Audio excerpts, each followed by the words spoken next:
Hello everyone, welcome back to another episode of Indie Quest, your celebration of the indie and obscure. We're here once again to talk about some wonderful indie video games, bring a couple recommendations to you. We have kind of an interesting setup for you today. So we've got a lean crew. We've got myself and my buddy Drachma, who I'll throw it to in a minute. We don't have your boy Frantic-Josh out here today. Unfortunately, the little gremlins inside the internet tubes were acting up, and we had to make the tough call of giving him the stanky boot. We said we can't have that delay. It's not working out. But he's getting things sorted because we're excited to keep bringing you good episodes. And in the meantime, you'll have me and Drachma. However, you may or may not, I don't know, it depends on how the cutting room floor goes, be hearing a little bit from Josh later in the episode anyways. I think he may have a little bit to say to y'all. Want to cut in some segments of his own, doing it just one man power style. So you will not be without the three of us. You'll just be without the cohesive three-way that you've come to love.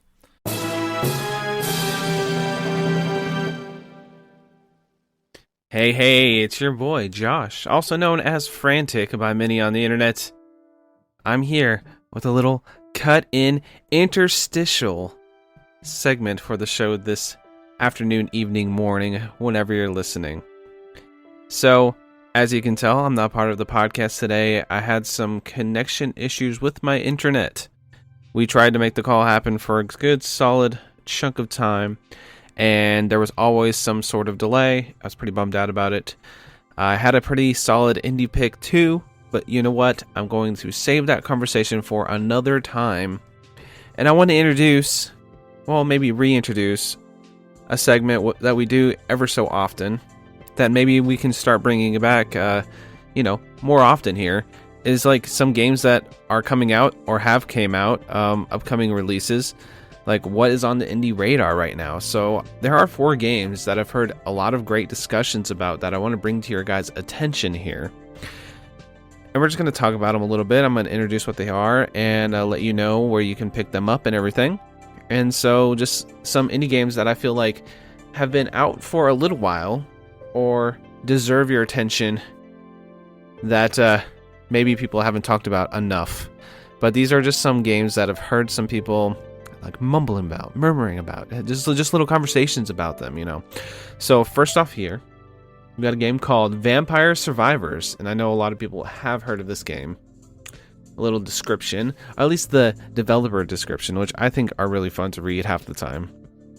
Mow down thousands of night creatures and survive until dawn. Vampire Survivors is a gothic horror casual game with roguelite elements, where your choices can allow you to quickly snowball against the hundreds of monsters that get thrown at you. And this game's cool. It has a really kind of minimalist art style. It's not nothing like super fancy looking. And the thing about it is, it's kind of just a really cool one joystick game. You're kind of moving your dude around and it auto shoots, and then you pick up different weapons and basically rinse, repeat. And I know that sounds simple. The thing about this game, I want to bring it to your attention. It's been out since December, and I know there's been some talk on the Polymedia Discord, and all over the internet, I've heard discussion about this game. But if you haven't heard about it, it has kind of like a cult following at this point. It's simple to play. You just sit there, you just get your joystick, and you just play with it. No, I'm just kidding. But the game is really simple premise, very easy to get into, very cheap at $3, $2.99. It's free on PC for Game Pass as well if you have Game Pass. And I say give this game a shot if you're into roguelites, if you want something that you can watch a TV show in the background and play this game and kind of level up and get a little bit better at the game and just have a really good time. It's such a simple concept. It's bullet hell kind of boiled down to its essence with roguelite elements. Each runs a little bit different, and they throw a ton of bad guys at you, and you just got to survive. And that's always such a cool time. This game is just pure gameplay at its simplistic form. So I say give that a check out. Give that a look. It's called Vampire Survivors. Next up, there's another game that just released, I think, on the 16th of August. This is Rollerdrome, which I actually have played the demo for, or trial, or whatever you call it on PlayStation. It's like a 45-minute demo I tried out for this game, and I'm definitely going to pick it out.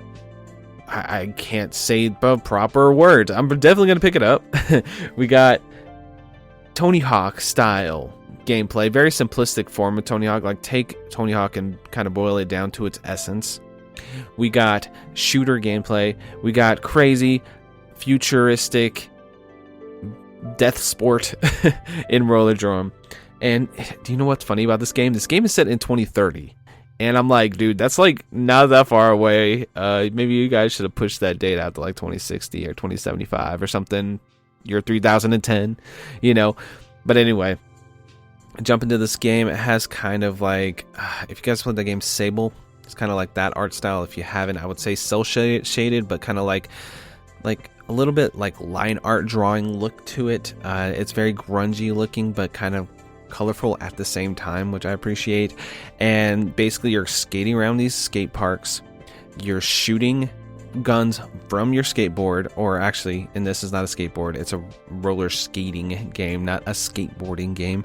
But anyway, you have your skates, you're skating around, you're shooting guns and lasers and shotguns and things out of your boots, basically at these dudes in this rink, and surviving the challenges. And when you jump, you can slow down time and get like more precise shots at the enemies. It's such an actually like unique, interesting thing. When I was like 12, this game would have been like my shit. Right now I'm like, this is pretty damn awesome. But when I was 12, like, I could play Tony Hawk and I can shoot people at the same time. I'm gonna do that. So pretty much that's what this game is, boiling it down to like very bare minimum things. It has a storyline to it. There are a lot of things like it's kind of a nice, interesting mashup.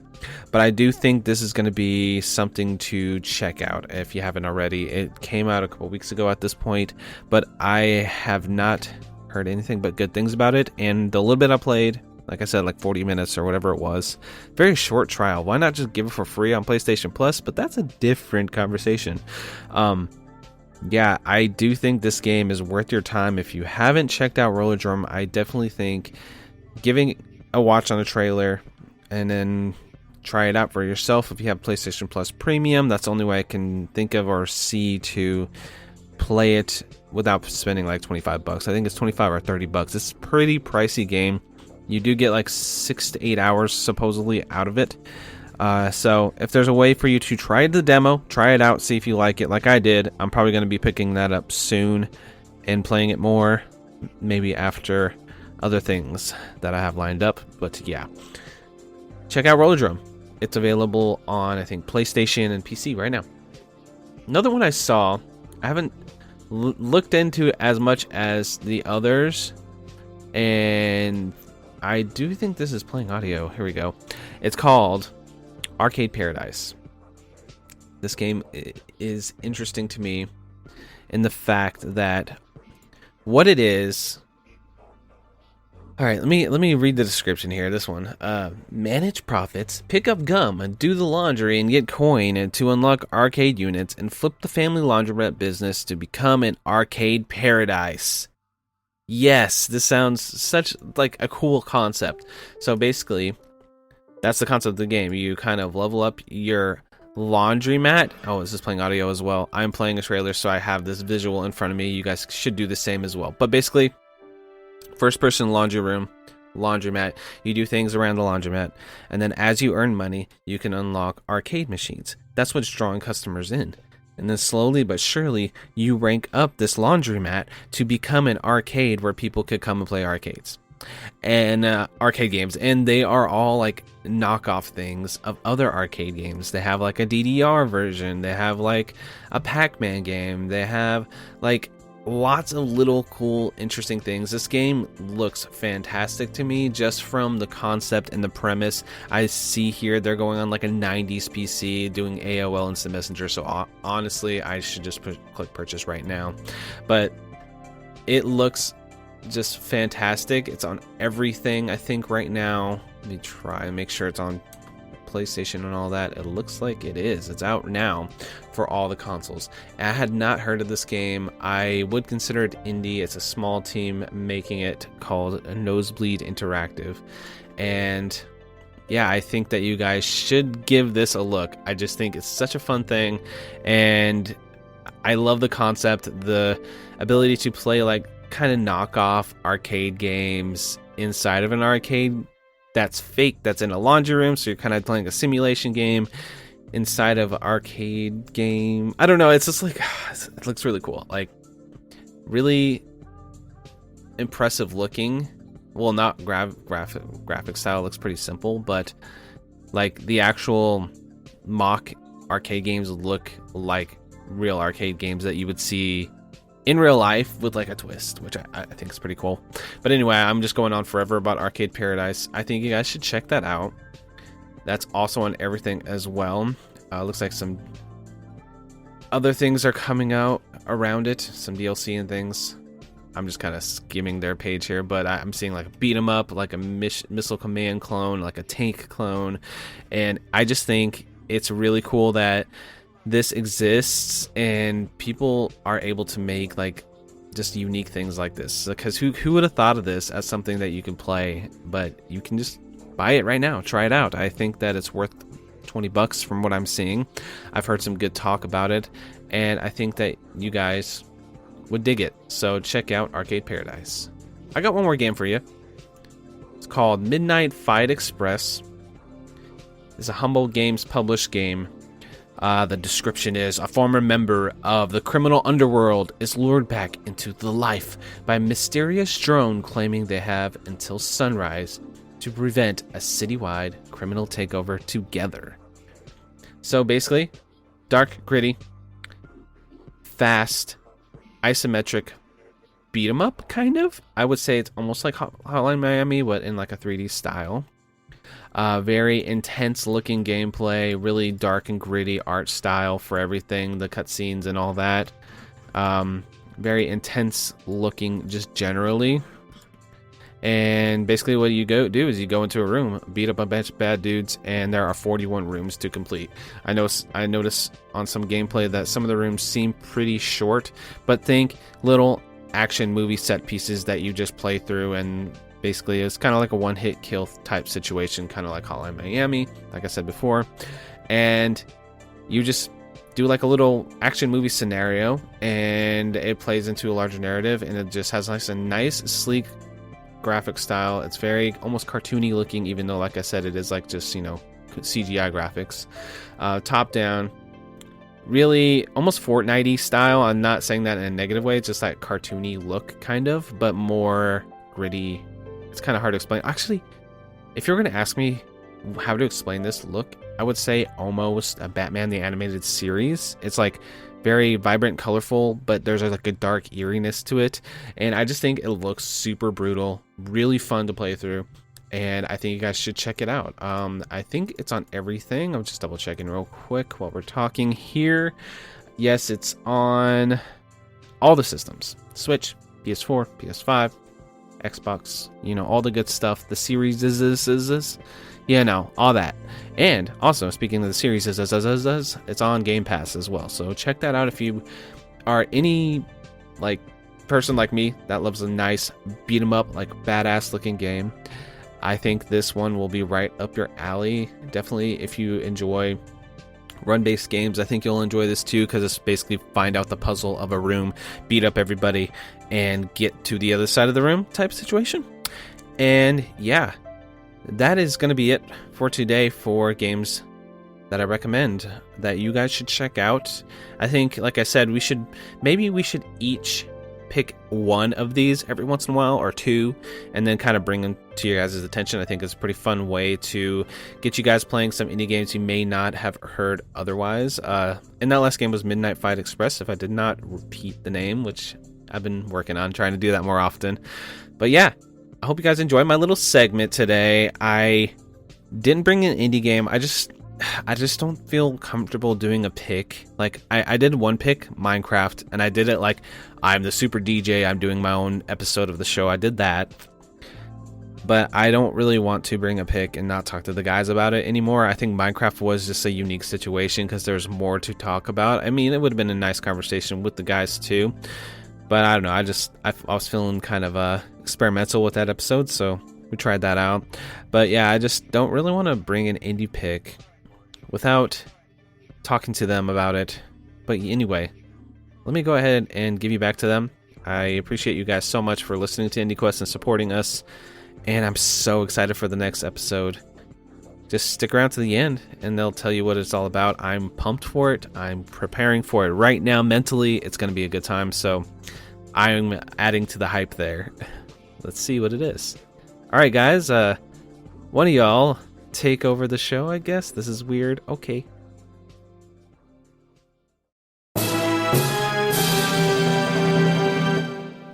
Now, I gotta ask, Drachma, how you doing, buddy? I am doing wonderful, other than missing our lovely co-host. But the nice thing about there's really nothing, but you got to look at the positive sometimes, right? Josh not being here, this is going to be probably a little bit of a shorter episode. Yeah. But I do know that we talked a little bit about how we were going to do a meteor episode for the next one. And Josh is going to do everything he can to be here on that one. So this is going to be a little bit shorter. We're going to have a nice, long feature-length podcast for you next episode for sure. Yeah. What do you think? Do you think we should reveal it to the people right up front, or should we do our due diligence in terms of optimizing for modern internet media and say, stick around to the end of the show to find out what that hype episode is going to be? I think that the hints we gave last time probably would have been enough to anyone who was listening to us for a very long that they could have guessed what we're going to be bringing. But we can totally wait until the end. They can stick around. We got a couple cool games for them. So yeah, true. We're coy boys. All right, we're teasing you. So we're going to talk about some indie video games, and at the end of the show, assuming we remember, which I'm pretty sure we will, we will reveal to you what our next episode is going to be. It's going to be a full breakdown on one game, as we have done sometimes. So get pumped. Now, anything else new in your world, man? You've just been kicking it? You've been enjoying your life? I have been playing, as I kind of mentioned last time, I'm going to be on the Cartridge Club podcast, so this isn't the plug section, but I am inevitably plugging it anyway. So I've been playing a lot of that Hades lately. And I know that you have been playing a lot of that Hades, and I know that that's been discussed probably numerous times on this podcast in the past, but a great indie gem, so I can't wait to talk about it. Yeah, Hades fantastic. And again, we're not affiliated with the Cartridge Club, but they're a fantastic group of folks over there. We have a lot of overlap, and we love what they do. So I have no hesitance in saying go check them out. But also, I love sometimes, and this is the whole point of that show, right, is kind of a book club for games, is every now and again, it really seems to catch a lot of, catch a good tailwind, and a bunch of people are playing it. It just kind of puts a game back into the air. Yep. So Hades is a game I was obsessed with in 2020. I still think maybe Hades is my favorite indie game that has been released this decade. I haven't taken that to the spreadsheet, but I think it's potential that it might be the best one. But yeah, it's been a lot of fun going back to it. I did a stream where I brought on my fiance, and she and I traded off Hades. We let folks heckle us. We let folks pick our weapon. We let folks guide some of our builds. It was good, very interactive, very enjoyable, and it was just a nice refresher that, damn, Hades is timeless and fun. So good. For everyone listening, in that scenario that Steve was just referencing, I was folks. I was folks. I was heckling, and I was guiding builds in the wrong direction. I threw some points at Steve to make him play a build that he probably wouldn't have normally picked, but it was so much fun to watch. So it was good, and I have to give it up to you. You expect when you go online and you say, in any context, I'm going to let chat decide this, or I'm going to let the internet decide this. You just assume that it's a race to the bottom, right? Like, how fast can we build the absolute worst thing and then watch him fall flat on his face? That wasn't really the case. I would say that you, Ross, and a couple other folks, that chat was really more trying to get us to do stuff maybe that we're not comfortable with, not familiar with. But I never felt like I was being set up for failure. No. I always feel like I was being sort of like pressured to learn and grow in a way that was pretty fun. No, like, well, this will be a little bit of a preview to the Cartridge Club, but like, I made Steve use the bow, and he's not used to using the bow, and he rocked it the entire time. It was like so much fun. It's so much fun to watch somebody do something they're not entirely comfortable with, but it's not like it's a bad thing to use, right? Yeah. And then the time after that, Leah had to use the rail, and she rocked it too. Like, it was just so much fun to watch you guys like kind of stumble through the first, like through Tartarus, and then kind of start to get it clicking, and then you're just smashing everything. It was awesome. Yeah, it was a really good time. So I don't know exactly what the release date for that Hades episode from Cartridge Club is going to be, but go check out Cartridge Club on all of your social medias, and when that episode does drop, you'll be able to hear a certain special someone, if I'm not mistaken. That's me. Yeah. And but really, the special someone he's talking about is probably Ross or Dean or Joel, JGS boys. So Boys. but, I'll be there Man. too. All-star crew showing up to that episode. I am pumped to hear it. So that's what we've been doing. We've been playing Hades, but we don't only play Hades. This isn't the Hades pod. This isn't Hades Quest.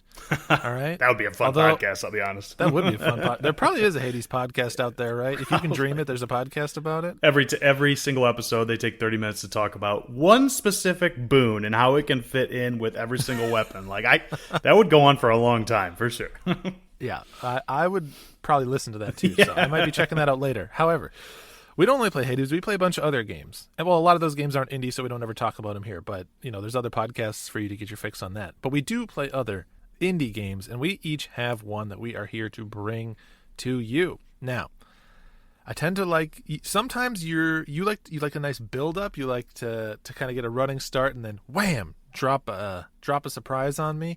Is that how you're feeling today? You want me to go first to sort of warm us up and get you ready, or are you looking to just leap out of the gate and hit me with a game? I'm leaping today. I went last time, and brought a game that is very special to me. If for some reason this is the first time you're tuning into IndieQuest, for me, please go and listen to the last episode. Skip through Josh and Steve. I don't even remember what they talked about, but just get to my part because I talked about a game that I really like. So, but you should probably listen to them too. Just listen to the whole episode. But great episode last time. I went last intentionally, but I'll lead us off today. I don't mind. Right. So. It was good stuff. And yes, please listen to our segments of the show as well. But if you listen to Drachma's first, I understand. He was so excited that I don't remember if it was on the episode live or right after, but I immediately bought a physical copy of the game he was talking about. So, yeah.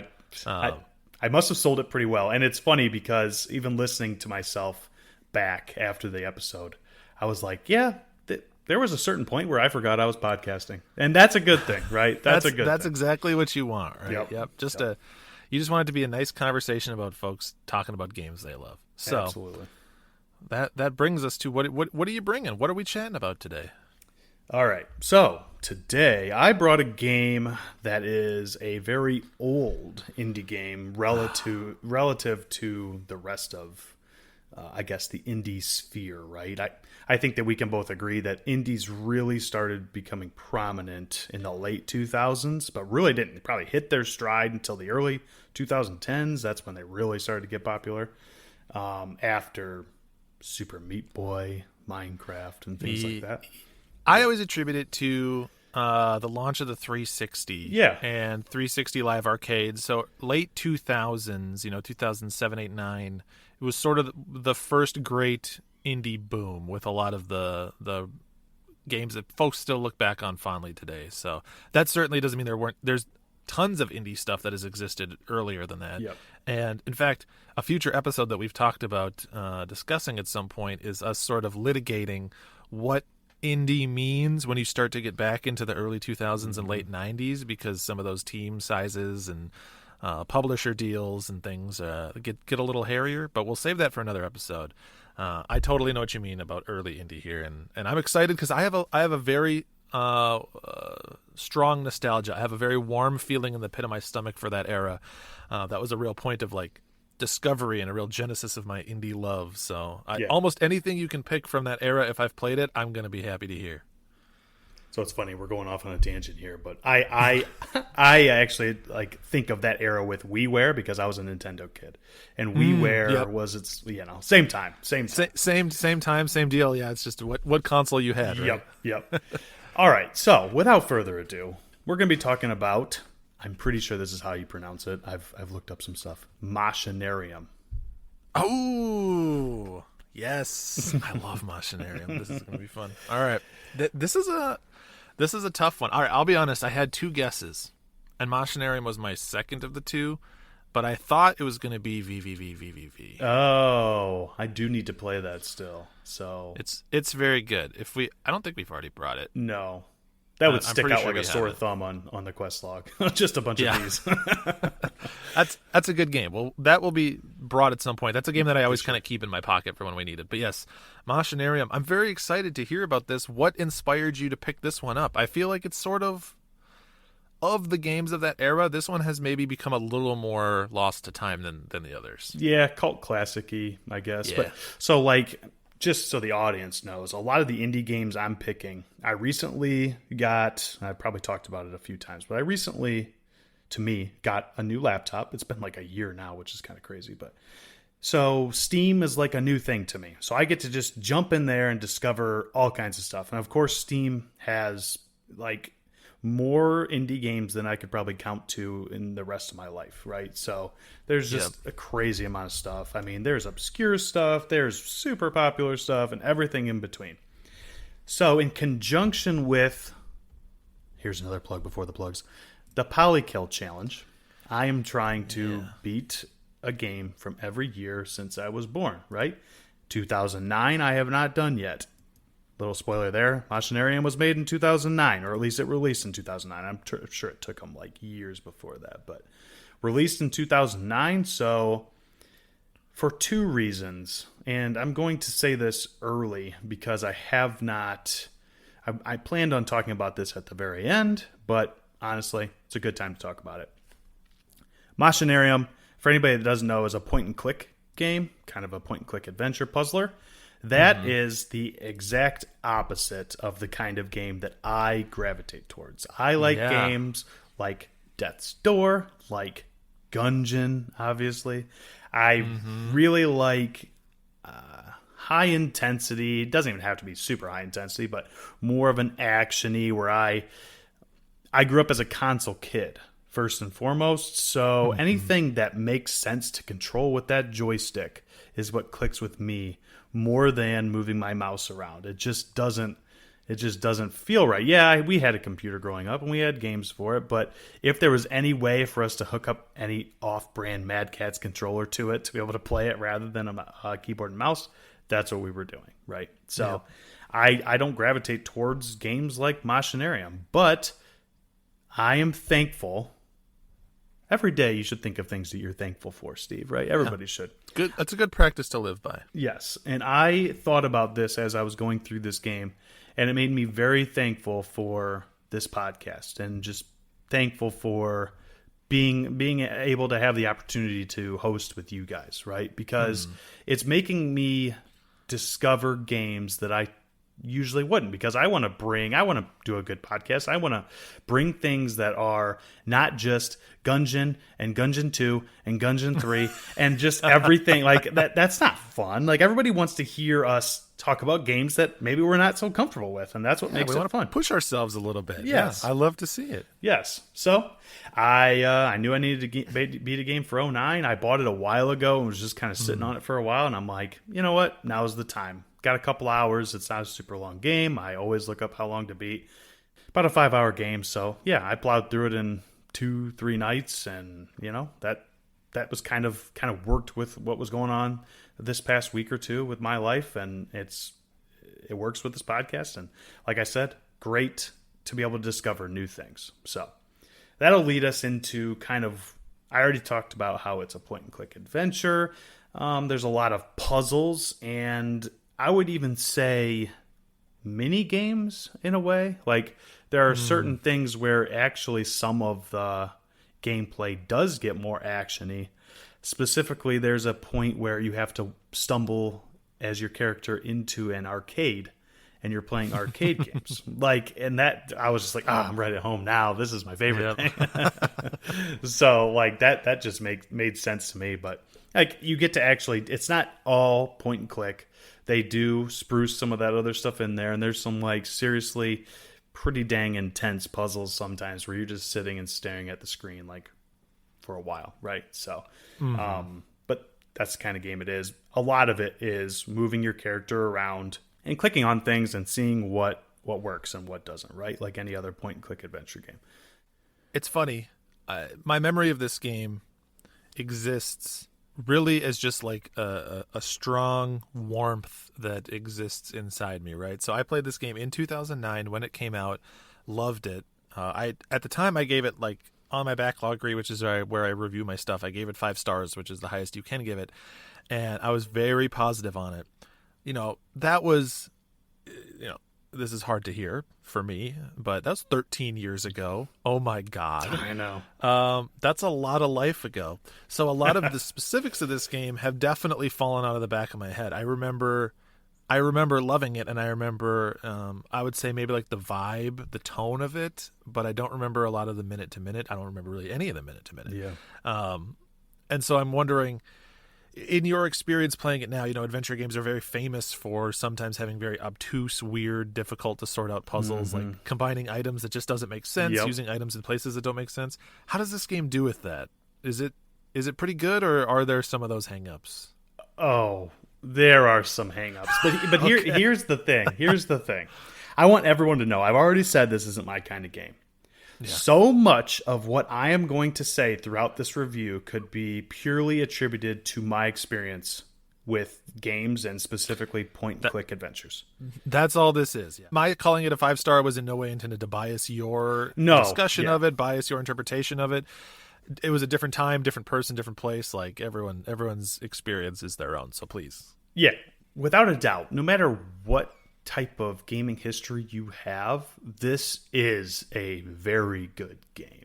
It's just going to appeal to certain people and might not appeal to others. And typically it doesn't appeal to me, but I'll be completely honest, spoiling it a little bit for the end, I was like super hooked. Like it's just, it's a gameplay type that I'm just not used to. But as soon as you solve a puzzle in a game like this, it might have frustrated you quite a bit going through it. But once you get it, you're like, oh, I figured it out. And then it's like, all right, time to push on, find the next one. Like it is so, it's so weird because the whole time you're like, oh, this kind of sucks. Like, this kind of sucks. Like, I feel like an idiot. I feel like a 10-year-old could figure this out, and I can't. What's wrong with me? And then it finally clicks, and you're like, oh, I finally figured it out. Okay, time to go figure the next thing out. Like, it's so weird. It's so weird. Like, and honestly, has given me a lot to think about in terms of my game selection and maybe looking into more point-and-click games. I'll tell you, they're still not my favorite. But that gameplay type, it really turned me on to looking into more of that stuff as I'm looking at games to bring here or to even bigger games that are not this type of an indie game, right? So, or older games. There's lots of older 90s very rich retro history. Yes. If you want to go point and clicks, like that buffet table is never endless for you. Exactly. Once you get outside of indies. So a little bit of overview of like what you're doing in the game. I've explained that you play as this character. It's called Machinarium, so that should give you a little hint as what's going on, right? Lots of machinery, very steampunk world. You play as this. You're basically, think of robot in your head, bipedal robot, and the first thing that comes to your mind is, I think it's pronounced Yosef or Joseph. That's the character's name technically, but he is like just the most generic robot that you're ever going to see, right? Like so there's a little tin can robot. This is maybe an even more obscure reference than Machinarium that will help almost no one. But if folks are familiar with Chibi Robo on the GameCube, he looks like if Chibi Robo had a son, it would be Chibi Robo's kid. That's good. Yes, that is. I think that personally, at least my gaming experience, Chibi Robo, it's definitely obscure, but not that obscure. I think most people know what Chibi Robo is. All right, but. Good. That was a very good indicator to what Joseph looks like.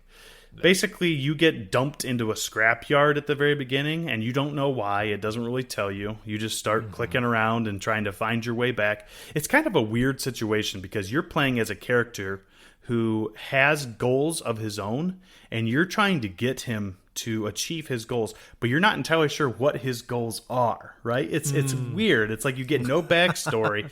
You're driving him forward. You don't know why you're driving him forward. He does, though. It's so weird when you think about how that works. But basically, you're fighting. You find out very early on that there's these 3 main bad guys that are like a gang, and they're like bully robots.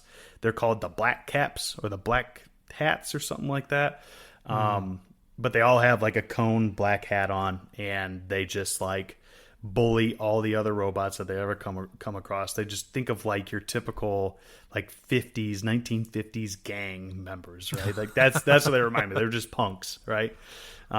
So you're constantly running into them, and they're doing things to you that puts you in situations that you have to try to get out of. But that kind of leads us into what the gameplay is. And we've kind of described it a little bit already, but you're moving around, clicking on stuff, trying to get stuff to go together. There's the puzzles. The cool thing about this that isn't like I have dabbled in some point and clicks, but the cool thing about your main character in this game is you can actually, because he's a robot, he can actually elongate his body so he's taller, or he can shrink his body down so he's shorter. So instead of just going around and clicking on every single thing on screen to see what happens, you actually have to walk across the screen and either get taller or get shorter to reach certain things, reach under tables, reach up on shelves and things like that, right? So that's definitely a different wrinkle than I've really ever seen, either playing it myself or watching other people play point and clicks. Yeah, definitely. It's the game. If you're familiar with point and clicks, it's going to feel very familiar. Like that mechanic doesn't necessarily mix it up in such a way that makes it unmanageable or obtuse or anything like that. But it is a nice mix up, and I think it's a good way to help you explore those worlds because, and I'm sure you'll get into it, but it's got a look to it. This game is got a style. This studio kind of has like a signature style to it, and this is like where they basically established that. All right, Steve, don't rush me. I'm going to get there in a second.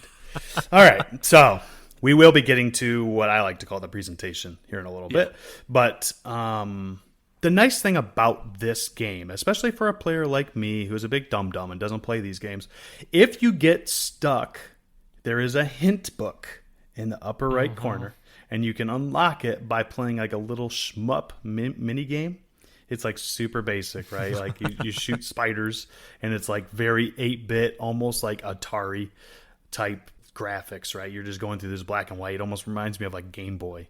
But you're shooting the spiders, and once you get to the end, there's a keyhole, and the book opens up, and if you're struggling with that specific puzzle, it will kind of give you, it doesn't like come right out and say, this is exactly what you do. It's not like giving you step-by-step instructions, but it's giving you pictures that are like, yeah, I mean, you might not have actually gone and clicked on this thing. Like, and I definitely did use this book once or twice, I'll say. Good. Because like it's better to me to do that than be struggling and get stuck and just go Google it or try to go to GameFAQs.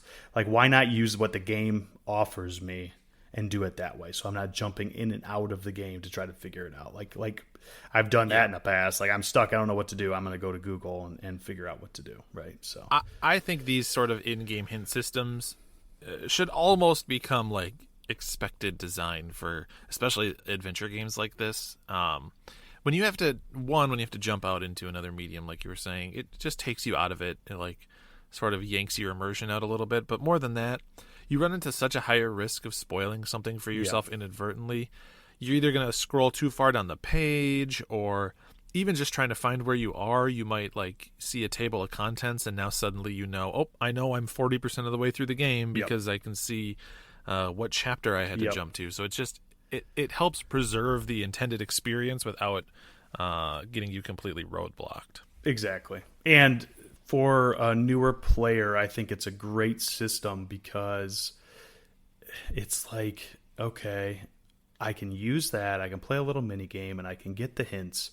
And then it kind of shows you like, hey, this is what you have to do. And it's like, oh, that makes more sense. Like I didn't even realize that my character could do that, right? Like there's certain things where it's like you really, and I understand this is like a point and click thing, but you really have to test everything out and click on everything and move, right? So I'm just not used to that. Like I'm thinking A to B in a lot of situations because that's the kinds of games I play, right? It's very left to right. Even a gated exploration game, you remember the stuff where it's like, oh, I can't jump up there and I played enough in the past, I'll have to come back. With this, it's like you have this one screen, and in a lot of cases, this is all you get, so figure it out. And I'm just not used to it, so there was definitely times where I used the hint, and it's like, oh, that makes more sense. And now the next puzzle I come up against, I understand that I can do that and that I can reach up there, and it makes more sense. And there's one specific very early puzzle that I figured out on my own, and it's the kind of thing where it's like, that's what makes this game or these types of games so much fun. So there's this thing where it's like this crane that comes down and grabs Joseph and then brings him up, and you got to figure out how to get it to turn the right way and drop you off at the other side. And it's like a multi-step puzzle. And once you figure that out, it's like, oh, like you just feel so smart, and it makes you want to go to the next one as quickly as possible. And I cannot give enough credit to the developers for designing some of these puzzles. Some of them are really tough. Like some of them are really tough, and it's like, I don't know how anybody would figure this out. But like certain ones of them are just so smart, and it makes so much sense. So this game was hard for me. Like I've said, I definitely had to use the hint systems. But it, like I said, makes you feel smart. There are, outside of just the point and clicks, there are also like legit puzzles that you have to solve where maybe it'll give you a hint here or there, but it's like, I can't even, it's like it is still clicking on some of it, but you have to like light things up to actually unlock a door, sliding puzzles, things like that. And honestly, things that you can't really hint because it's like, yes. you just got to figure it out. Yes. And they'll give you like, sometimes every once in a while, there'll be like a little scribble on the wall or something that shows you like, this is what you have to do to solve this. And it's like, I like that a lot. Like you don't know exactly what it is until you get into it. It's like, oh, that's what they were trying to explain. Right. So very cool. Now into the presentation. Art design is gorgeous. So like it's such a good looking game. Like imagine, to me it looks like a pop-up book, like a children's pop-up book.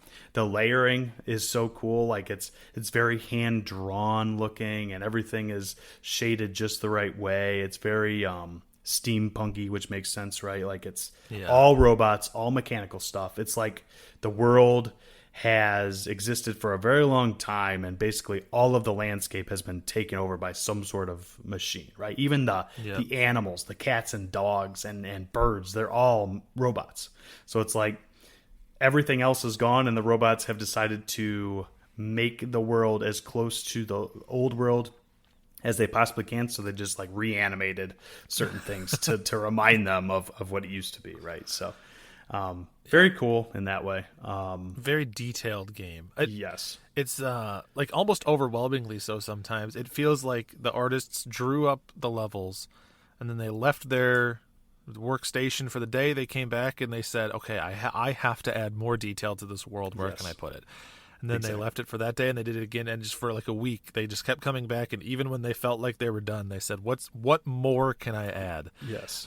So to the point where it is so dense with just like visual information that it's a miracle that we're ever able to get through them, because you'd think that you'd get like overwhelmed and not be able to find anything, but from my memory that was not usually the case. It's usually that the visuals just complement things. Yeah, no, for sure. I mean, it's the nice thing is when you're struggling with a puzzle, it's so pretty to look at, and I'll get to it, the music's so good too. So like you're just totally absorbed into what is going on, that if you're struggling with something, it's not that big of a deal. You can just kind of focus on everything else and stare at it for a while. They make it a comfy place to puzzle, right? To think. Yep.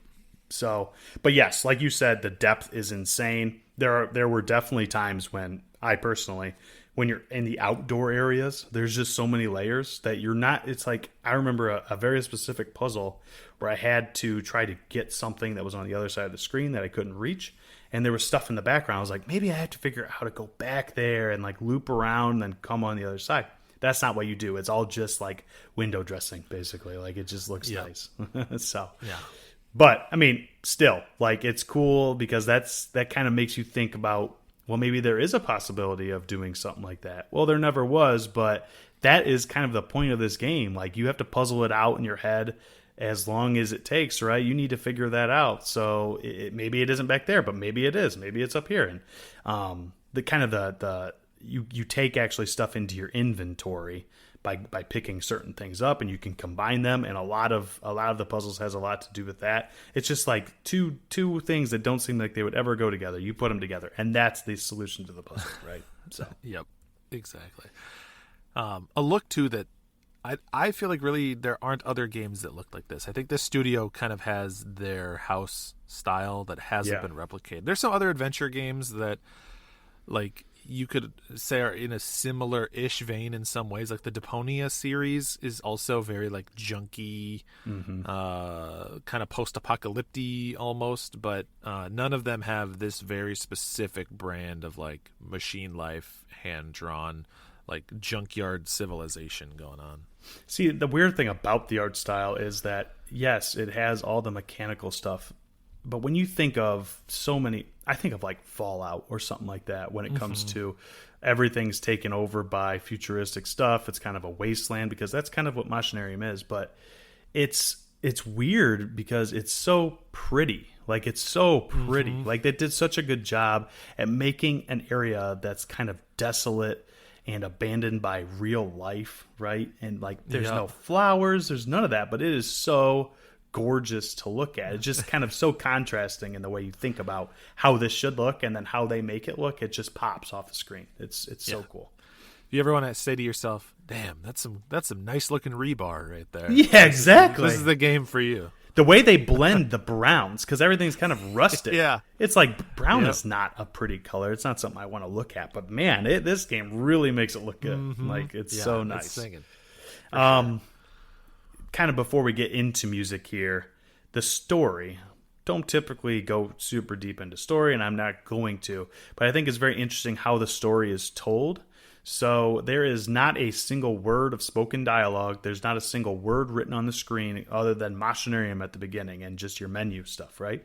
That's all you get. So throughout the entire game, the only way that you find out what is going on with the story is to take context clues mostly, but there's also like thought bubbles every once in a while that has like super rudimentary, like almost stick figure like pictures that kind of like show you, oh, this is what happened in the past, and this is why I'm taking Joseph where I am, right? So it does do a good job of that. I can say this is not a super obscure, like, I don't know what's going on or why I'm doing this. Like, it drip feeds you in a way that by the end, you completely understand why you did everything you did. It's not one of those, like, obscure, I don't know what happened. Like, you know why you did everything. And it's not like a groundbreaking story in any way, but it is definitely makes you feel good by the end. Like it's definitely a feel good story. For sure. Music composed by, I'm going to just destroy this. I think it's Tomas Dvorak. So the whole team, Amanita Games, I should have mentioned that earlier. It's developed by Amanita Games, released in 2009. Tomas Dvorak and the rest of the team were all from the Czech Republic, so very interesting. I don't think I've ever played a game, probably have, right? But I've never knowingly played a game that was developed by anyone that is just from a country like the Czech Republic or a lot of those Eastern European countries. I don't know. I mean, I'm sure obviously Tetris was made in Russia, so yeah, that it can be considered Eastern European. But yeah, it was cool because there's no spoken dialogue in it. You don't need it. As long as you translate the little bit of menu, you're good to go. Like you don't need, like, everything comes out exactly the way they want to all audiences. Anybody could play this, and that is super cool. But soundtrack, amazing. The way I describe it is it works extremely well with the environments you're in. So the gameplay and wherever you're at, it just seems like the music is just perfect with that. It's like comfy, cozy steampunk. It's like uplifting steampunk. Like there's not a lot of doom and gloom in the soundtrack. It mostly makes you feel like going on an adventure as a robot. Yeah. Like, and that's what I think it was intended to do. So Yeah, very not like upbeat, like it's not necessarily like catchy toe tappy type stuff, but it's an encouraging soundtrack. Right. It's not very super like dark or anything like that. Like there's nothing like that. It's very listenable on its own, I think. Yeah. Like you can definitely go listen to the soundtrack having not played the game and know, hey, this is a really good soundtrack. Not to just be the guy who reads Wikipedia, but this is blowing my mind. I was looking through as we were talking about it. The marketing budget for this game was $1,000. Yes, I saw that. $1,000. Can you imagine in 2022 releasing a game with a marketing budget of $1,000? Self-published. They didn't have a publisher because they didn't want someone taking a cut. Like truly, just like scrappy early indie development. That is blowing my mind. And yeah, this game was very well loved in its time. Like a lot of folks had nice things to say about it. Yeah, big time rolling the dice energy. Like these guys, it was a total passion project. It seemed like they worked on it for a while, so they probably were not making money or not a lot of money, because when you're working on it for so long, I mean, yeah, I'm sure they had side jobs to be able to continue to fund it. But yeah, $1,000 in marketing. What was even around? I guess Facebook was somewhat popular or growing popularity in 2009. Like, where do you even advertise? Like, seriously, I'm sure they were just going into groups that were into indie games back then and just throwing it wherever they could, right? Just doing whatever they could to get the word out. But yeah, so that will lead me to my verdict. Like I've been saying, not my kind of game, not something I typically gravitate towards. But I do know that others that are into this genre or enjoy a more puzzly... I do like puzzles in my games, but not necessarily the point-and-click variety. So those types of people would absolutely enjoy this. I personally, this is one of the ones where it's like, I mean, I just have to do it. I'm going to put it on the side quest because there's too many people that I know that are not into point-and-click games. And I don't think that this is going to make them into point-and-click games, right? Like all this, right, because fair, for me, like, yes, do I want to go check out more? Sure. Do I have a, am I leaning harder to go check out more because of this podcast? Absolutely. And Machinarium definitely did that for me. But it's not making me be like, I can't believe I haven't played point-and-click games, right? Like, so that's why I'm putting on the side quest. But I could definitely see why you or Josh or so many other people would put it on the main quest. Like, I understand why it could be a main quest game. So, well, and you know, it's one of those things where if I was bringing it, would I? Probably, but I'm bringing my memory of playing it in 2009, right? Which is a very different experience. It was a different world, different culture, like different indie space, different everything. So everything you're saying, I think, totally makes sense. And as I always say, eternally defensive of the side quest. These are still great games. These are still games we want you to check out. Absolutely. Yes. They maybe have a caveat here or there, or maybe they have something that we felt like kept them from being a universal recommendation, but they are still recommendations in their own regard. Yeah, for sure. I think I still think anyone should go and play this game. But if you aren't super into the genre, I'm not promising that you're going to want to stick it out, right? Because you're going to get 2 hours in, and if you just can't do the point and click stuff, you're just going to be like, okay, I might bounce off of this. And I could totally see that. I might have bounced off of it if I wasn't playing it for this, but I'm very happy that I saw it through because it was a very good and fun experience and a very nice story too. So, yeah. And I'm happy to see this developer still going strong. I haven't played this, so this can't be a recommendation. But just so folks are aware, they did release a couple years ago a game called Creeks, which is like a puzzle platformer game. Also, you know, if you see Machinarium, you see Creeks, you understand the lineage there. You see the visual similarities and stuff. And I have had some folks recommend that to me and say that Creeks is good. So Yeah, a decade later, they're still out there kind of just still doing their thing and still seem to be successful. I mean, I can tell you, even though I put it on the side quest, I was looking at Creeks because it's just like, Machinarium is definitely a very good game and still got me interested to see at least what Amanita is doing, right? So Creeks definitely looks cool too. Yeah. Good stuff. I like it. Welcome to the side quest, Machinarium. All right. Oh, that was good. You know what? Felt nice to talk about that game again. I don't think we'll have as much to say about the game I'm bringing, but I did decide I'm gonna bring a video game to IndieQuest today. I'm gonna go ahead and bring one. You know what? I'm feeling kooky. Let's go ahead and just do it. Just an off the wall decision today, Steve. Yeah, bold. I know. So I brought a game called Icy. Are you familiar with Icy? I am not familiar with Icy. All right, this is a 2D hack and slash action game. Released in about 2016, and it's from Shanghai Fantablade Network Technology, which is a Chinese developer. From what I see, or what I understand, I don't think they've done much since. It seems kind of like a one-and-done 2016 game. But it was a pretty successful game. It sold decently well, and it's on modern platforms, at least on PlayStation and Switch. It's also on PC. So Icy is... at its core, it is like a 2D... Devil May Cry or a 2D Bayonetta.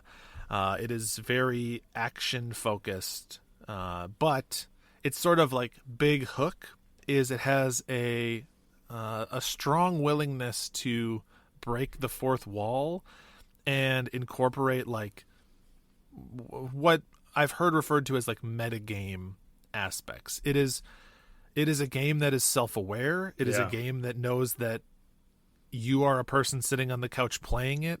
You know, if you've played things like the Stanley Parable, that's a good point of comparison. It's a game that understands that it's a game and very much plays off of that. So I just Googled this, and I just want to let the audience know, if you have not done so already, and you are into anime, you will like this game. This is like anime, the video game. Yes, very anime. Yeah, the character is like, you know, you can't tell if Icy is like half robot, half teenage girl, like you would expect, pulled right out of Evangelion or something. Already 50% of the animes ever made. So, So we'll get the basics out of the way, the structure of it. It is pretty linear in that it's mostly like left to right, follow the directions. You go from sort of like combat arena to combat arena, fighting these different funny enough, you know, we have an unintended machine theme. You fight a bunch of mechs and machine enemies, and the combat system pretty, I will say, not like crazy in depth. It doesn't have like a lot of like air cancels, and you're not canceling animations into other ones. But it's got a pretty rich combo system. So you have a heavy attack and you got a light attack. And then it's one of those games, kind of fighting game adjacent, where, you know, you do square, square, square, triangle, triangle. To do light, light, light, heavy, heavy, you're going to do one combo. You do square, triangle, triangle, you're going to do a different combo. So it's about knowing how much damage those will do, what those animations are going to be, and what's the right one for the right situation. It has air juggles, so, you know, you can launch enemies up into the air, do some juggling of them when they're up in the air, and then send them back down to the ground. And every enemy, when you get them low enough, or in a couple other situations, but mostly when you get their health low enough, it'll open them up for like a super attack where you can press circle. I was playing on PlayStation, so this is all on PlayStation. And it's kind of like the killing blow, and that will both defeat that enemy, and they'll spew out some like these like just energy nodes that you can then hold your attack button down, absorb all those, and depending on how many you've absorbed, you'll do more damage with a big like screen clearing attack. So the flow tends to be like picking enemies, chipping away at them, getting them weak, using that attack to then sort of weaken and expose other enemies, and like rinse repeat. And on top of all that, every time you kill an enemy, you get some health and shield back, because you have a shield and you have a health meter. The shield just reduces your damage, and it's like Halo. Shield is sort of like your first health bar, and then you have your actual health meter, and you'll get all of your shield and some of your health back when you defeat an enemy. So you get into like a rhythm of, sometimes you'll leave weaker, easier enemies, and you'll try to do damage to the stronger enemies on the arena because you'll want to wear them down. Then when you're feeling a little low on health and you have no shields left, you'll go over, you take down that weak enemy, use them to get a screen clear attack, recharge some of your health and shield, and then go back in. You end up like treating the weaker fodder enemies as resources, which I think is a pretty interesting like dynamic. It's not something I've seen in many other games. It sounds very risk reward driven, right? Like you can take. To me, it looks like a side-scrolling brawler. Does it play like a side-scrolling brawler, like a classic, like Final Fight, a little bit, or is it more acrobatic than that? Because much more acrobatic than that. Yeah. Okay. Well, I mean, like the way that you described the shields and the health and things like that, and just being able to refill reminds me personally a lot of Bloodborne, because in Bloodborne you can take damage and then use the rally system to refill your health. And that's kind of the way you're describing it, the way you're kind of doing it. You're just organizing, like, I got a weaker enemy over there, I'm going to leave them alive. And just, you're almost doing that management. There's nothing on screen telling you to do it, but you're just doing it in your head to be able to survive and do as much damage as possible to the group that's on screen. So I actually really like that. Yeah, it's a really fun system. And the one thing I didn't mention is that, like you'd expect in a game like this, it has a dodge.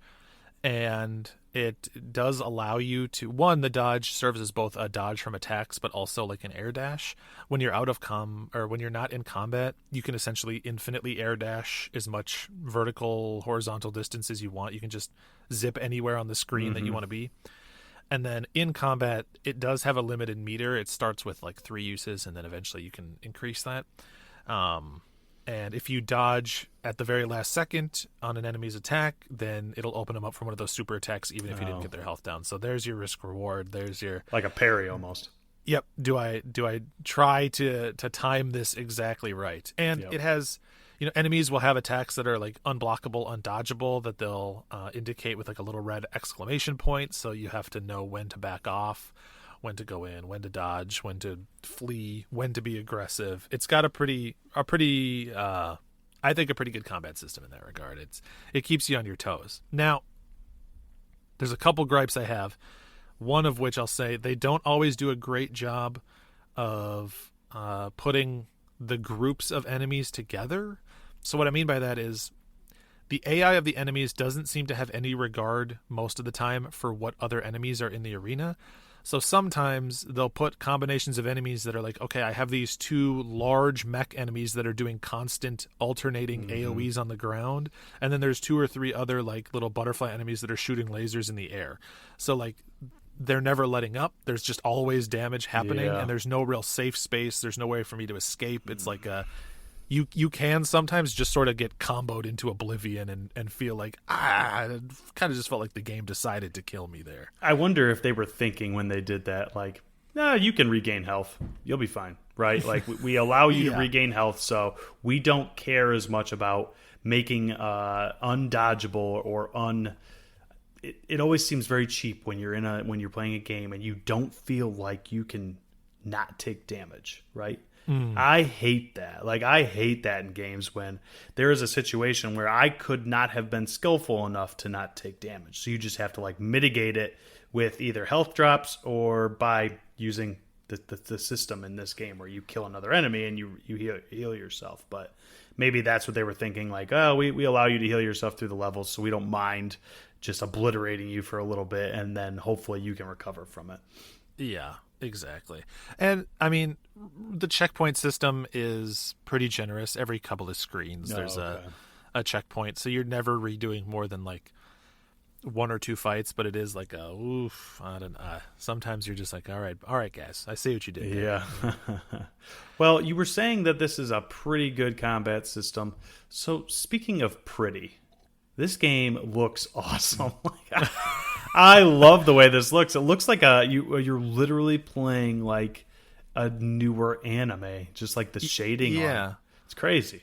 Kind of feels like a not in like the color palette, but it a little bit reminded me of a 2D like Nier Automata, if you're familiar with that game. Yes, that is exactly what I was thinking. Yes, because you're like a mech girl, right? So it makes me think of very similar. Even though I think this game came out first, so yeah, it is a very pretty game. Very good looking. Like animations are good. There's like a certain style of animation that I wish I knew, where it's like each individual piece of the character is like animated individually or something. Yeah.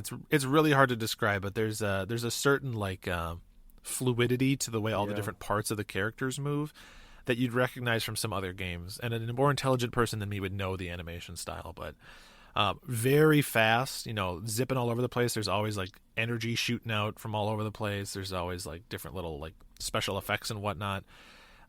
Very stylish. The environments also have like this nice kind of like almost 13 Sentinels ish kind of look. Yeah. Sort of painterly, but also not entirely. They're pretty static, but they look good and they serve as good backdrops for the fights and for the arenas that you're in. So, absolutely. Yep.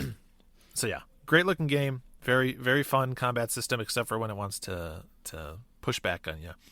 And then, yeah, the other big thing about this game is, and I'm going to avoid talking too much on this because a lot of the fun of it is the sense of discovery. Mm-hmm. But it is this self-awareness that it's a game. So it's a game that sort of understands what your options are as a player and will call you on the decisions you make. So, some of the more obvious examples would be like the narrator will say like, oh, and then Icy went right across the bridge, and you're like, I'm gonna go left, and they're like, I'm pretty sure Icy went right across the bridge, and you can like challenge them in that way. Or it'll be like, press triangle to right at the start of the game. It'll say hold triangle to start the game. And the narrator will be like, well, I understand. Maybe you're just not ready to start the game yet. And that's okay. That's all right. So is there ever a way where you can like choose an option that the narrator doesn't say, where you can actually like stick to that and do something different, like break from linearity? Or is it just you have to constantly do what the narrator's saying? No, you can very frequently push against what the narrator's saying, to the point where there's several alternate endings in this game. Oh, nice. That's cool. And, in some cases, the narrator, the relationship between you, the player, the narrator, and Icy, the avatar, there's interesting things that happen in all three directions. Like, they're very aware of all that stuff. So cool. It's kind of if you can think of it, they'll probably address it. Now, some of those, they do sort of repeat some of the same things in multiple different situations. So it's not always like perfectly executed, but it is, I think they get like huge marks for creativity and huge marks for clever. The one thing, this is the one thing that I noticed. This is the one thing that Leah, my fiance, noticed as we were playing this. You have to be aware of. The narrator is whoever did the voiceover for the narrator. This is like very, very clear to me that this is their first like voice acting thing, and the delivery is not great. It's a little flat. It's a little one note, and so you have to kind of like get over the fact that this narrator is kind of rubbing you the wrong way. Mm-hmm. And now, again, without spoiling things, you could argue there's actually a reason for that in the story. Like there's a reason for why the narrator is the way they are, but you still have to live with it for 4 or 5 hours. Right. You still have to deal with that. So you'll probably, I came out the other end thinking that they were clever, but wanting to punch the narrator in the face a little bit.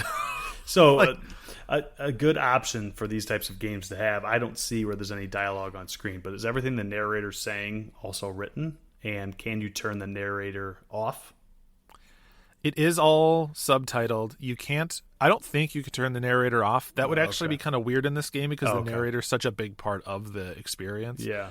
But I think that you can, again, I said this is a Chinese studio. I think that there is a Chinese dub of the narrator. So you might be able to switch the language to Chinese and still have English subtitles. And I would probably encourage folks to do it that way even, or at least if the narrator starts to grate on you to do that. Yep. I've read some like Steam reviews and stuff, folks that do speak Chinese saying that the Chinese delivery also isn't amazing. Great. But as an English speaker, I don't know as much about like inflection and things to identify a weaker dub in another language, so it would have maybe helped. But all in all, if you could push through that, which you definitely can, I don't want to like oversell it as like too rough, but it is definitely like, rarely do I have the thought where I'm like,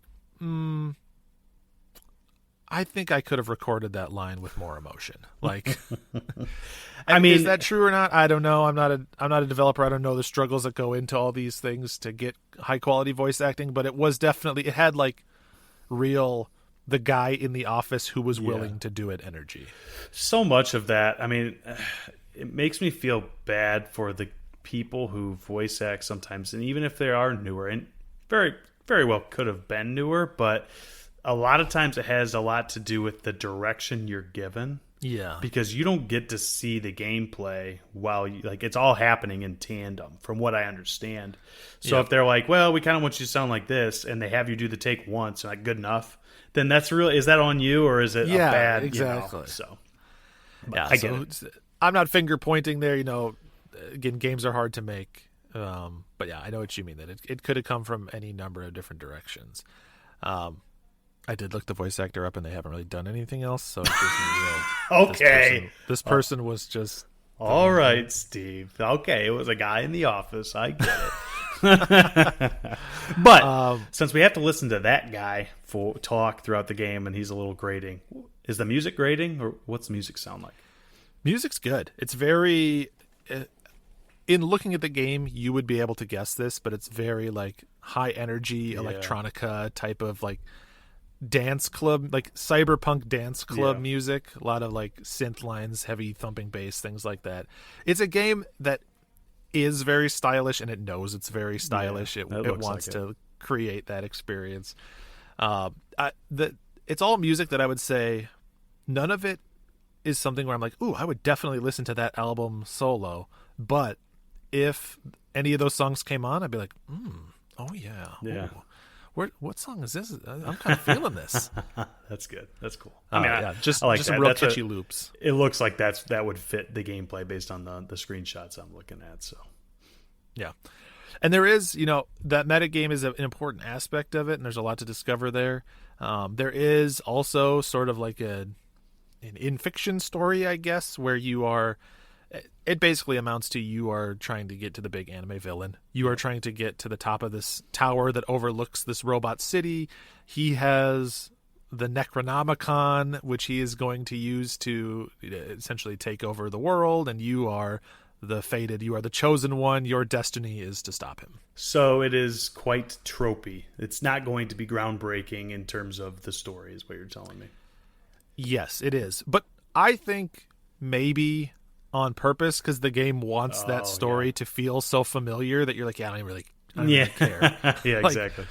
Like it's enough to give you an objective and to push you forward and give you an end goal, but everything else that you encounter along the way is what you're really there for. So much so to the point where, and I don't think this is really a spoiler, but I said there's a bunch of alternate endings. You actually get the like true ending by finding all the other alternate endings. So it wants you to explore, push the barriers, things like that. Nice. Does it link them together in a way that makes sense? Like, is it canon to end the game in 6 different ways, and then you get this ultimate ending that makes sense based on the other endings? Yes, thematically, it's not definitely like in the world of the true ending, all those other endings did also happen, because some of them are definitely like end states, true ends. Yeah. But thematically, the things that you've learned and gone through, become relevant and deliver a payoff in that final ending. So cool. There's a bunch of different boss fights. It was funny. When I originally heard of this game, I don't know why. Maybe I was just getting my wires crossed with like Fury or something else, but I thought it was a boss rush game. It's not. There's tons of normal enemies, but there's also a ton of different boss fights, probably like 10 strewn throughout the game. Cool. They do the thing where some of the earlier bosses become regular enemies later on. But you have powered up by then. You can, at the checkpoints that I mentioned earlier, every enemy you kill, you're getting a little bit of money, and then sometimes you'll find like hidden caches of money around too, and you use those to buy your sort of typical action game upgrades. You buy new combos or stronger versions of the combos you already have. You can increase your just like raw damage output. You can increase your shield, health, stuff like that. So by the time they start reusing enemies, you're stronger, and it is like a nice little payoff where you're like, oh man, I remember when that guy used to gobble me up in his little robot belly, and now I can take him down in 4 attacks. It does make you. I love when games do that, or when they make you. Obviously, this is a very linear game. You're going one direction, but when a game makes you backtracking is so awful. Like, a lot of people don't like to do it, but it is cool just to be able to steamroll everything as you're backtracking through an area that was at the beginning of the game. It makes you feel stronger. So at least there's that. But yeah, very, very good like power fantasy type of thing. So, it's funny actually. So some of my concerns with like the combat and the enemies might have been my own fault. The game doesn't actually have a difficulty selection at the beginning. It's an in-game difficulty selection, and it does it by just asking you a small handful of questions. It'll ask you like, oh, do you enjoy challenges in games? Yes or no? What do you think is more important, combat or story? Yes, choose one. Oh, that's funny. A couple of other different things, and from that it sort of like it decides. It's like, we think you're going to want to do this, and for me it said, we think you're going to play on hard mode. So I played most of the game on hard, and only went back and tweaked it when I learned that I could. So it might be a little more balanced, a little more nuanced on like a normal difficulty or even an easy difficulty. But were there certain situations where you're like, I don't know how I'm going to do this? Like, you did talk about how you just took damage and it seemed like you got obliterated. Was there anything that you were like, this is not something that I'm going to be able to do with the current tools that I have or the current skill that I have?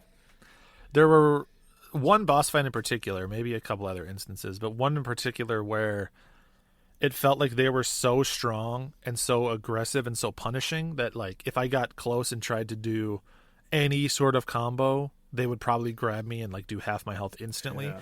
And so I had to play it super, super safe. Like, I had to always be baiting for one specific attack, only poking once really quick when they did that one attack, and then spending 90% of the time dodging, which doesn't really feel like the ethos of the game. Yeah. They want you to do a bunch of stylish action and combos, so playing super safe and only poking in the extremely, extremely rare circumstances you feel like you can probably wasn't their goal. Yep. But see, that's why in general with games, this is just going off of, we're not even talking about this game specifically, but yeah, I prefer a game, and here we go, like Souls games or stuff like that maybe don't even have a difficulty, because that means that the developer scaled it specifically and made it specifically for that difficulty. So you only really have yourself to blame. You can't just be like, oh, it's hard mode, right? Like, oh, they just turn up health in a lot of cases, or they turn down health for easy mode. And I prefer to have a experience that the developer said, this is what we want people to experience. Because then you get into a hard mode where it's like, well, this is just like artificially difficult sometimes. Yeah, you can tell that like the numbers were just multiplied by 1.5, right? You're like, I don't know about that. Yeah. So, but it wasn't too bad. I mean, all in all, this game's not too terribly long. I spent a couple of evenings playing for a couple of hours. It's probably 4 or 5 hours in total to get everything and see the true ending. So it's a pretty tight experience. So even the spots where I got stuck, I obviously wasn't stuck for more than a handful of tries, or maybe 20 minutes at most. So cool. Yeah. I think that pretty much rounds out all the big stuff I want to say. It's a tricky game because a lot of the most fun things to talk about are the spoilers and the things you want to discover on your own, and I don't want to give them away for folks. But yeah, any other questions you have on Icy, being completely unfamiliar with it? No, I mean, it's a game that, based on the screenshots, it looks like anybody who's into games like me, right? This I brought Machinarium, and this game seems much more like my type of game, right? Yeah. Much more high action. Are you skilled enough to get through this? And that's the kind of game I like, so makes me definitely want to check this out. Like, it's much more my style than the game I brought today, so I'm excited to hear where it's going on the quest log. We did a little role reverse today. Yeah, we brought did each other's games. Big I'm time. liking this. Yes, which is awesome. I would actually love to talk to you about this game. So we reached that point. Where's it going? main quest, side quest. For me, this is a side quest. Yeah. I think it makes sense on the side quest. It's got a lot going for it. It does a lot of unique things. It does have those couple of caveats that I mentioned as I was going through things that your mileage may vary, but for me, held it back from being like the full experience that maybe like the idealized version of what I'm describing. Now, as with everything on the side quest, it's still a recommendation. I think this type of game, like this meta game sort of thing, is still pretty underexplored. It's a little more common these days with some more modern games, but like it's just a fun little shtick. Yeah. I love when games do that. I love the self-awareness. That is fun. And I would love to then have you play this, and even if we don't bring it again to the Indie Quest, maybe just circle back and talk about it at some point, because I would be curious how the balance worked for you. Did it work better? Did it work worse? As someone who loves these hard action games, where you landed? Yeah, so that's where I wonder. And that's what frustrates me, and maybe a little bit about how you started the game, because would you have had a better experience on normal, maybe? Right? Like I think almost certainly. I think I would still side quest it for the narrator grading on you eventually. Yeah, okay. Well, that's good. Yeah. I mean, that's good to know. I mean, I usually say, like, I definitely want to check this game out, but I really want to check this one out. I want you to check this game. Okay. I want to talk to you about it once you've played it. Yeah. This would be a really good one. We've done a couple of these episodes in the past where we go back and sort of relitigate the quest log. I think that you having played this, we could have another fun conversation about it together to see where we both fall. We're due for what we call the second opinion or revisit episodes, right? Like, yeah, maybe before the end of the year we can do something like that for sure. Because I definitely want to. This looks like. I mean, I am a big anime fan too, so like it just like looks like my kind of game. Like I get it. I know it's going to be tropey. It's really hard to be original at this point with any kind of media. Like, and that's why so many things. I feel like nowadays, compared to like the '90s, everything that was coming out, if you had a decent idea, it's like, man, you did a really good job. But now it's like. Everybody pans games for looking like Zelda or playing like Mario because it's so hard. It's like that works, right? It's so hard, but sometimes you just make a good game, and it's still a good game, even though it doesn't have a lot of original stuff about it. Like, still a good game. And honestly, I really like the shield mechanic like that. I like games like that reward you for getting up in the business of the enemy and being able to get your health back afterwards. So I like that. I'll definitely check this one out. I am looking forward to us talking about it again. I second it. I think we should do one before the end of the year. That might even be a good to do right before the game of the year, sort of like a looking back recollection type. Where'd we come from this year, and then end it with our game of the year discussion. Yeah, for sure. Beautiful. Well, there we go. We got 2 side quest bangers for you today. Icy, your action hack and slash self-aware metagame, and Machinarium, your beautiful hand-drawn early indie adventure game classic. I think 2 good additions for the show. And the funniest thing about it is, if you had brought my game and I had brought your game, they might both be main quests. So that's why I want to say to everyone listening, just because, like Steve has mentioned already, and we mentioned it a lot, just because it's a side quest game doesn't mean it's not worth experiencing, because we all have different experiences that build up our gaming knowledge and what we enjoy, right? So, and we could very soon, like Steve said, we can do a second opinion. I can play this game, and I might be like, Steve, what are you talking about? I could care less what that guy was saying to me the entire time. That was a great game. Like, I turned the volume down or whatever, right? But, so. Yes, very, very much so. And we've mentioned this before as we describe the quest log. We don't discuss ahead of time. It's pretty obvious we don't discuss ahead of time where these are going to fall. And very rarely do any of us really want to, like, push back or change an opinion. Every now and again, one of us might be like teetering right on the edge, and we help nudge them in one direction or the other. But by and large, you're getting a placement from that person based on their experience at the time that they brought it. And dang it, you're enjoying it. Just look at both columns of that spreadsheet and you'll be happy.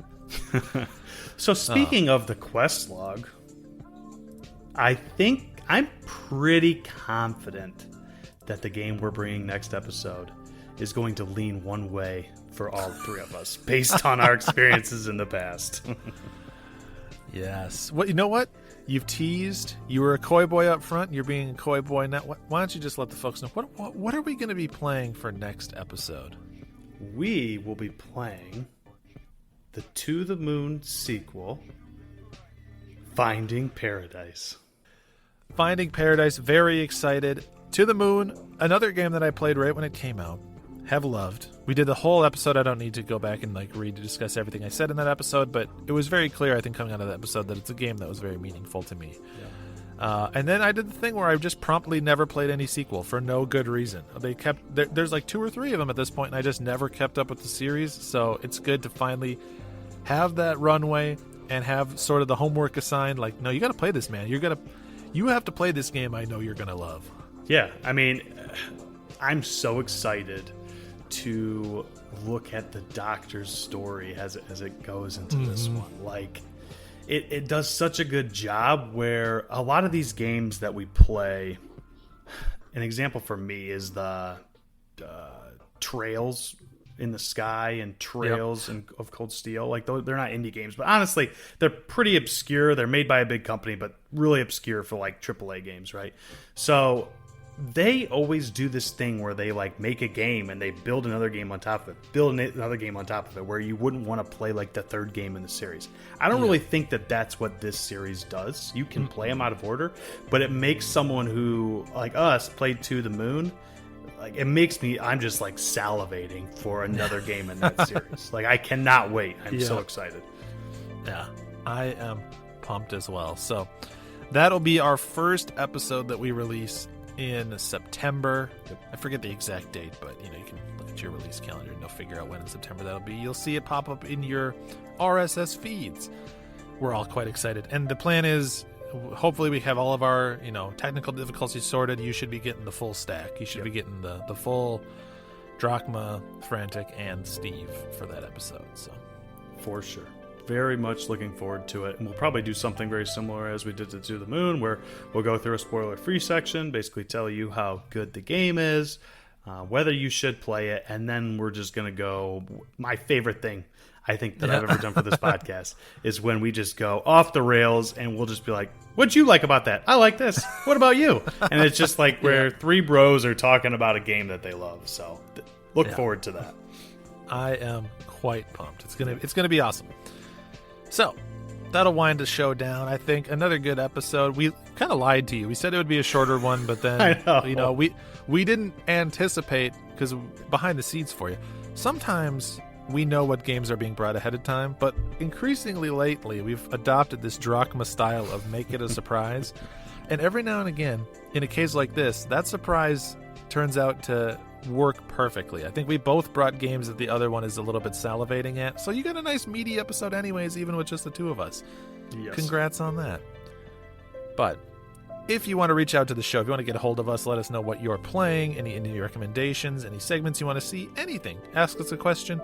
A couple ways you can do that. One, you can get a hold of the show at Twitter at IndieQuestPod, or you can always email us at IndieQuestPod@gmail.com. We love to hear that. Drachma, where can they find you personally if they're like, get this Steve guy out of my face, I just want more Drachma? No one wants Steve out of their face. Nah. But I am at Captain Drachma on Twitter. I can be found in the Polymedia Discord, best place on the internet, and like we plugged at the beginning, I will be on the Cartridge Club podcast soon, so tune into that if you enjoy some Hades. I'm staying on brand for that one, staying in the indie sphere, so. Heck yeah. And you can find me on both Twitch and Twitter as Blink that ends with an M like Machinarium. And yeah, you can get, sometimes you get a little tease, all right? You can put, I don't ever tell you outright, but you can put the pieces together. You'll see an indie game show up on that stream and you think, I know what a future episode of Indie Quest is going to look like. So all you that want to do your due diligence and be one step ahead of the curve, please, that's where you can do it. We also are a part of the Polymedia Network, as we have mentioned many times. Probably won't have time to litigate every single show here, but I will just say in general, head over to polymedianetwork.com. Check out all of our different shows: Tales of Lesser Medium, Drunk Friend, Polykill, Uncle Doug's DVD Bin, Probably one or two that I'm forgetting off the top of my head, because it's hard to be a human. That will close us out for the day. Thank you, everyone, for listening, for making it all the way to this part. If you're here at the tail end of the plugs, a true IndieQuest superhero, a superstar, and I appreciate you. And you're the only ones that are going to get access to this exclusive Captain Drachma sign-off, Pearl of Wisdom. Take us out. Teach us a life lesson, Drachma. Say goodbye to the people. Frankly, I think they'd probably stay just to hear that juicy theme song again, because it is so good. So that is my life lessons today. Listen to some indie music or music that is inspired by indie games, like the one you're going to hear right now.